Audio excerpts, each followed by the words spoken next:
Bonjour mga katombi! So samahan nyo na naman ulit si Billy Boy na magtrabaho. So dahil nga ako ay tinuwagan ng amo, sabi niya sa akin ay kung pwede daw ba ako mag part-time ngayong araw na ito kahit holiday.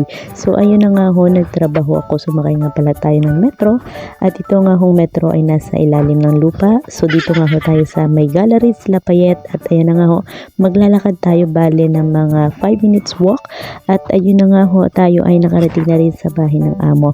So ayan si Billy Boy akyat sa 4th floor, charot. So arin ako, nakarating na tayo sa may bahay ng amo. Yun ang aking paplansyahin. Kung nakikita nyo, meron pa nga ho doon sa darayaran. At arin na nga ako ay nag-umpisa na mamalansya. Syempre hindi ko na hinindihan ng aking amo kasi nga ho, syempre kailangan ko magtrabaho ngayon at bumawi sa aking mga nawalang kita, charot. So syempre itong aking trabaho.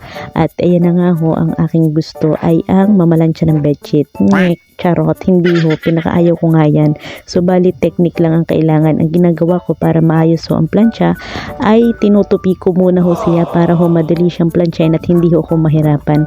Hindi naman maarte ang aking mga among iyan at talaga namang ang importante lang sa kanila ay may maunat ng kaunti pagdating sa mga bedsheet. Pero pag sa damit, syempre dapat aayusin natin. Ano ho, kasi yun sinusuot nila.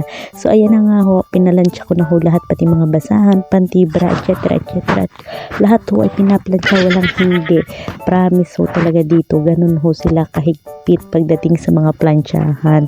So, gustong gusto ko naman ho kasi pag matagal ako na malansya, ibig sabihin malaki ang kita, charot. So, ayun na nga ho, si Billy Boy ay pauwi na.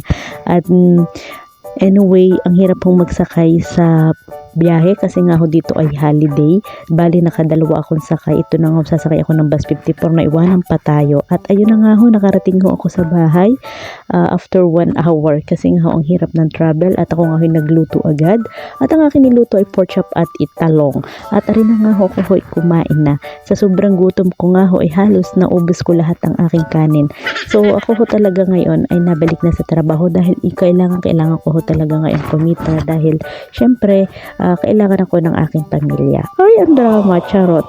So, malaga sa akin ang trabahong ito at dahil dito sa Paris, sobrang thankful ko. So, ito ho ang aking trabaho and I'm so happy na ito ang trabaho ko talaga and I'm so proud to myself. So, thank you for watching and sana po ay nag-enjoy kayo and hindi po ako magsasawang mag-share na pamumuhay ko dito sa bansang Paris. So, enjoy watching. Bye!